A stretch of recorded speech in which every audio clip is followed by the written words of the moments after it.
Alright, welcome to EVE Basics. They just launched the Grand Prix, so we are going to do a little bit of it. We're here in Luminaire where it starts, in our Atron that we can fly. We'll put some Hyperspatial velocity optimizers on there, and some Inertial Stabilizers, and a damage control just in case we run into trouble, although this is kind of, we don't really need this, but whatever.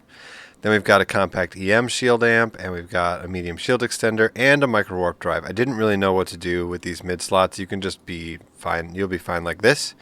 If people try to screw around, I wanted to be ready in case there's a smart bomb going off somewhere. Because we're going to have to go through nullsec for the shortest routes, apparently. They've told me. I have no idea how this works. So we want to be ready for anything. Interdiction, spheres, etc. So your Interceptor is your safest bet. But we'll deal with that when we get there. So the first thing we do is go to Luminaire, and then we have to go to the Federation Grand Prix starting line beacon. If you're ever not sure what to do for one of these events, most of the times they run off these beacons. So we're going to warp to 0 on this beacon and see what happens. And we're going to warp real fast because we're in an Interceptor, and these things are just lightning speed. So let's see what's going on. Ooh. Here we are at the starting line with all of our other buddies. Atrons and Areses and Vexor Navy issues. Well, good luck in that. And a cargo container has entered the race as well. Now, don't forget to claim the rewards on this as you go along. I always forget to do that. Always. Project Discovery, Phase 2. Warp to the Concord Project Discovery Monument, Phase 2. What's happening here? This project, blah, blah, blah.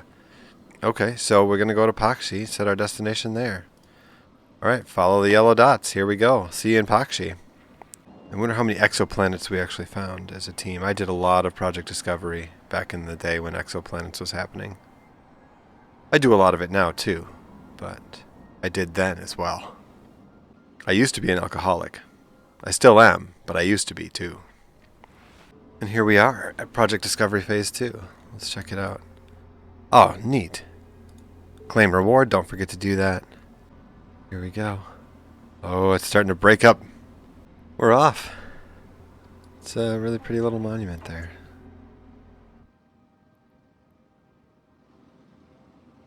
Now we're going to the Alliance Tournament Monument. Only a couple jumps away. The Interceptor is basically an upgraded Atron.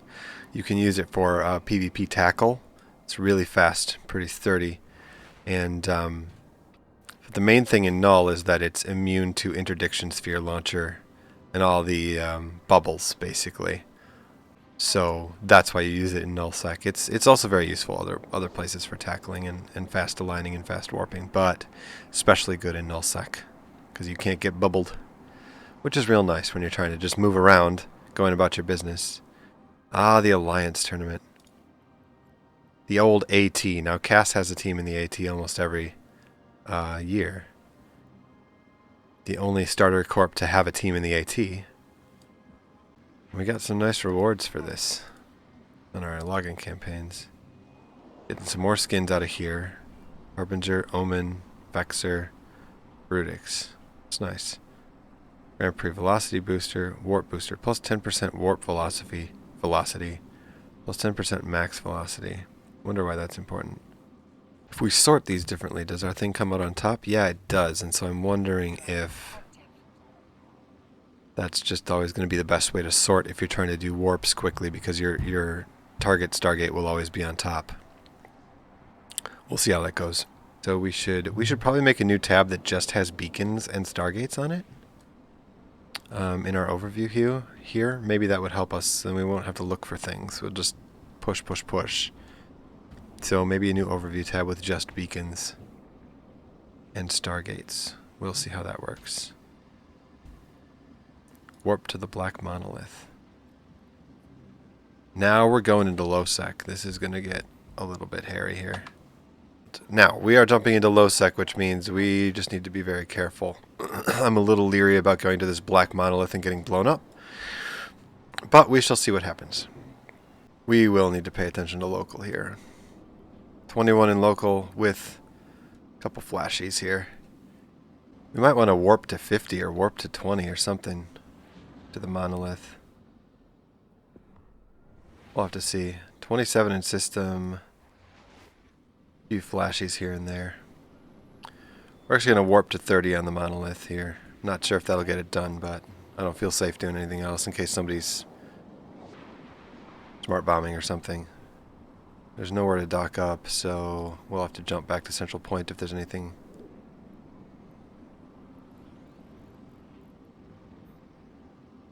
Yep, just as I figured.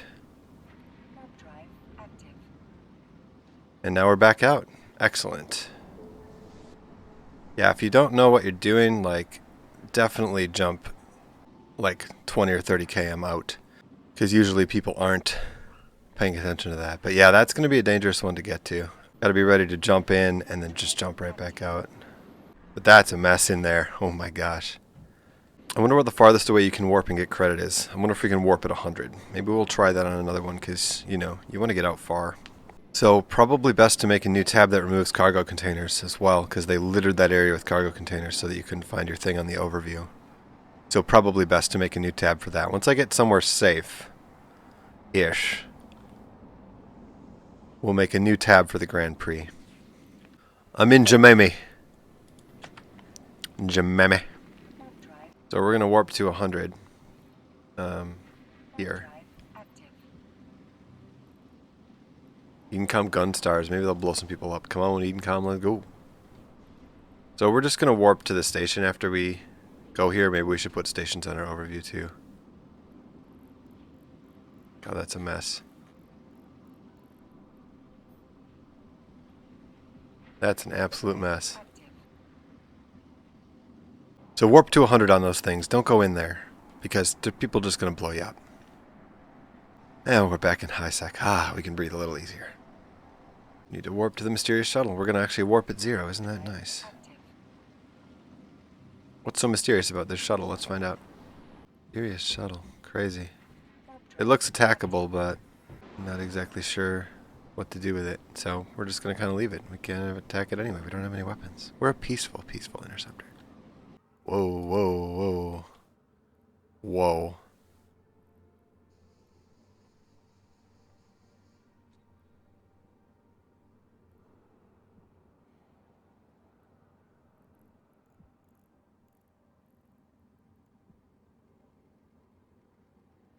Back into low sec to try to not get blown up. Here we go. Warp to the Traumark installation. This fortress once guarded the southern space territories of the royal Tashmurkhan family of Amar.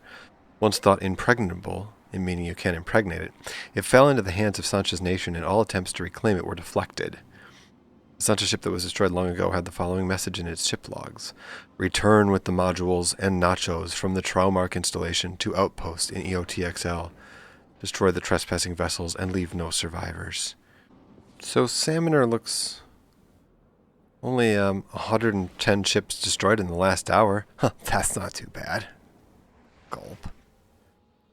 That's really a lot of people just getting hosed in low sec. I mean, that's got to really put some people off the Grand Prix for sure. I don't know how much low sec, like, touch points I would have put. Like, traveling through low sec, fine, but having a place where you have to go in low sec and, like, warp specifically there, it's not a gate. Like, I don't know about that decision. But hey, because who cares? We know that there's people out there that are going to blow us up. Everyone's figured out where these touch points are. And they've all taken their best ganking ships out there. Here's Genor doing it in his capsule. Do it, Genor. Alright, we're going into Salmoner. We're going to try not to get blown up. Maybe we'll bounce off the sun, but I'm a little leery of going to the sun too. We'll assess once we get on the gate. We're just going to warp to 100 on the Traumark and then go right back into Sigane. If I can find it, that is.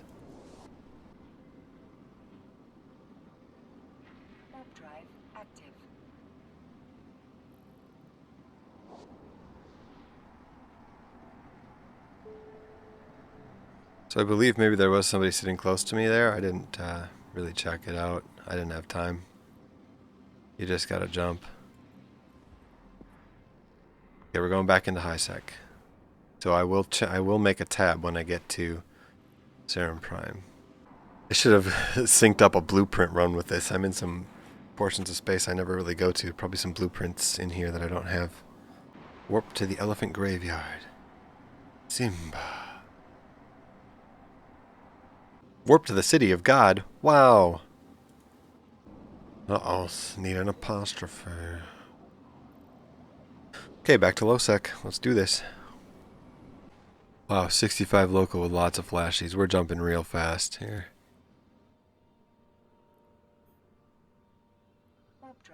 We do not want to get blown up by battleships, but that might be what's going on here.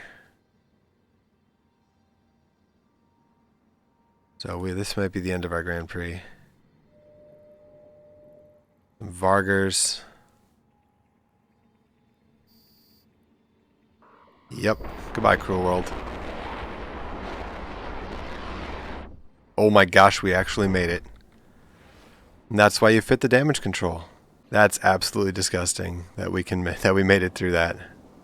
That was close. That was a close one. We'll dock up here in Eglahende. No, where are we? Society. Yeah. We'll dock up here. That was a batch of smart bombing battleships. I should have descanned and noticed that one was called Drone Bomber. Because that'll get you killed every time. Alright, let's repair up so we can maybe survive another one of those. That was crazy. So fitting that little bit of tank on here was actually really nice. Because we might have to go through another one of those at some point. It's not going to be good. Oh, I have to make this a tab preset. So beacon. It's such a convoluted system. There we go. Okay, now we're in business. Oh, we're going back to the finish line. We're closing in on the finish, and we almost blew up. So we're actually going to revisit this fit when we get to the end, because I think that we might be able to dump one of these stabs and one of the hyperspatial velocity optimizers. So yeah, I think that's the fit, right? We didn't need our micro warp drive at all either. So I'm wondering if we unfit that and just grab more shield tank. Wow, that was pretty bonkers. Now, just stacking more tank doesn't mean we're necessarily going to survive every smart bombing battleship run that we go on, because you know, I think I got a little bit lucky there. We should have bounced off the sun in that system. And there's the finish line. Enter the Federation Grand Prix start line. You're about to embark on our eastern route. So which one did I just run there? So that is just one route there that we ran. The other routes are probably pretty similar, although we didn't run into nullsec on that route, so maybe we will here. But for the purposes of this video, I'm just going to go ahead and talk about kind of what we learned on the way through that one. So that one has a lot of things you need to warp to in low sec. And so the best thing you can do when you need to warp somewhere in low sec is warp to it at 100. So let's say I wanted to go to this beacon, or this one, because I'm already at the other one. Warp to within 100 km, alright? Because all the gankers are sitting at 0 right now. If they start to wander to 100, maybe 50 is the safest bet, since you're kind of hedging your bet. But when you're warping to low sec things, if you warp to a low sec thing like the Black Monolith or some other place like that, you are going to blow up if you warp within 0. Most likely. So warp within 100 is probably the safest bet, and then you just got to be ready to warp right away. Don't stay and look around. People are definitely farming these sites for easy kills on little Atrons and shuttles and whatnot. You wouldn't think it would be worth their time because there's literally no money in it, but they just have fun blowing people up, so it's fine. So warp within 100 probably. The other thing you can do in order to come into these low sec sites from different angles is before you warp into the site, pick a random, you know, planet or whatever, warp there first and then warp into the beacon. You'll come in at a different angle. And so a lot of the gankers won't be sitting at that specific angle, and so you should be able to be okay. The other thing you should do is make yourself a new tab. Alright, I made my Grand Prix tab up here. It should only have stargates, beacons, and stations on it. You don't need to know about anything else. Anything else that's on there is going to kill you. So whether you know it's there or not doesn't matter. You need to be safe getting in and out. The third thing you need to know is smart bombing battleships. They will sit around a gate and just fire smart bombs. I was down into about, I don't know, 10 to 15% structure when I made it through the gate. I decided that I think the fit that I ran the Grand Prix in, this first leg here, I'm going to change it slightly. This is the one I've decided on for my second leg of the Grand Prix when I take the eastern route. This one has no micro warp drive because I didn't find it coming in handy. I never turned it on. I had to do anything with it, so I got rid of it. Put a medium shield extender up here and a couple multi-spectrum hardeners. These, you know, when you're going to warp through low sec, turn these guys on when you're going through. You can maybe the enduring versions would be better. You have to run one of them as compact though, I believe. So one of them's got to be the compact kind, but that's okay. Compact and enduring, you can keep them running for 350, but whatever. When you're jumping through Stargate after Stargate, but so after you warp, turn these both on, because if you land on the other gate and there's battleships blowing stuff up, you might be able to get through a little bit easier. I also cut one of my eye stabs down here and replaced it up here with a small low friction nozzle joints, which lets me stay under 2-second align time. And then I put a reinforced bulkheads down here with a damage control to really give me some extra survivability. So now I've got almost 8,000 EHP, and that should be enough to survive most of the smart bomb battleships. The problem with smart bombing is that you can get hit while you're in warp, so you're really not safe at all. Perhaps for every low sec system, make sure you are checking the map and set your little thingy here to check for ships destroyed in the last hour, and that'll let you know which systems are actually super dangerous, right? Like Algaglile or whatever this is called is not that dangerous. Only 3 ships destroyed in the last hour, no big deal. But some of these low sec systems I flew through had 100 or more ships destroyed in the past hour, which means somebody's there doing bad stuff. So just be really careful. I think the Interceptor might not be the best choice for that route. I didn't go through Null, and if you're not going through Null, the Interceptor's main bonus of not being hit by bubbles is not really worthwhile. So it's kind of expensive, so you might be able to put this type of a fit onto something much cheaper than this. I almost lost this guy, but we made it through, and we will be running the second leg later. But I think unless I learn anything new in those legs, I'm not really going to post a video about it. I just wanted to go over the Grand Prix and just warn you about some nasty things that are happening along the way. So it was pretty fun. There's a couple heart-pounding moments. And that's that. I'm going to dock up, and I'll see you guys later. Thanks for watching my video.